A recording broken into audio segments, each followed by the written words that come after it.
Vladimir Poutine s'est entretenu ce 24 janvier avec Mahamat Idriss Déby, président de la transition de la République du Tchad.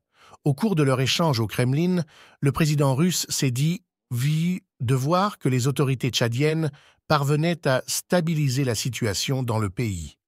Nous vous aiderons de toutes les manières possibles, a ajouté Vladimir Poutine, évoquant le potentiel de développement des relations russo-tchadiennes.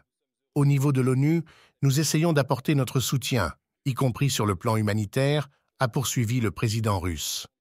Nous suivons de près l'évolution de la situation dans votre pays, a également assuré Vladimir Poutine. Vous savez que nous avons suivi avec une grande inquiétude ce qui se passait en termes de lutte contre les attentats terroristes, ce qui est arrivé à votre père, a ajouté le président russe. Idriss Déby, père de Mahamat Idriss Déby, avait succombé à ses blessures en avril 2020 et un après s'être rendu au front où l'armée tchadienne contrait un assaut des rebelles du Front pour l'alternance et la concorde au Tchad, lancé depuis la Libye. Un ensemble solide de documents est en cours de préparation, qui renforcera et élargira notre cadre juridique. J'espère que nos collègues termineront ce travail dans un avenir proche, a également déclaré Vladimir Poutine, soulignant que 2024 marquait le 60e anniversaire des relations diplomatiques entre N'Djamena et Moscou. Pour sa part, Mahamat Idriss Déby a présenté ses condoléances et celles des Tchadiens suite au crash d'un avion militaire Il-76 dans la région de Belgorod plus tôt dans la journée, ainsi que pour tous les soldats russes morts au cours des 2 ans écoulés.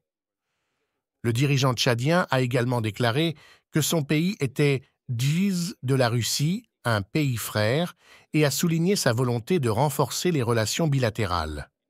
Cette visite est historique, le Tchad et la Russie ont une relation de très longue date, a notamment souligné Mahamat Idriss Déby, déclarant que la dernière visite en Russie d'un président tchadien remontait à 1968 du temps de François Tombalbaye. Nous sommes heureux que vous ayez réussi à tenir un référendum sur la Constitution. Je suis sûr que les prochaines élections législatives seront organisées à un niveau très élevé. Nous sommes heureux que vous ayez réussi à stabiliser la situation dans le pays. Nous vous aiderons de toutes les manières possibles. Nous avons d'excellentes opportunités pour développer nos relations bilatérales. Au niveau de l'ONU, nous essayons d'apporter notre soutien, y compris sur le plan humanitaire. Vous êtes au courant de ceci. Nous allons continuer à le faire. Dans le domaine humanitaire, nos relations se développent également. Nous avons doublé le quota d'étudiants tchadiens dans la Fédération de Russie et nous sommes prêts à le doubler encore au cours des 2 prochaines années. Nous observons un intérêt croissant de la part de vos jeunes et nous travaillerons avec plaisir dans tous ces domaines. Je voudrais aussi, j'ai appris tout à l'heure que vous avez, il y a eu un crash d'avion et vous avez perdu les 2 hommes. Je voudrais au nom du peuple tchadien et à mon nom propre vous présenter mes sincères condoléances pour ces morts et pour tous les morts de soldats russes pendant ces 2 ans. Voilà, donc je suis venu en tant qu'un pays ami, un pays frère, un pays souverain qui veut renforcer ses relations avec un pays ami dans tous les domaines.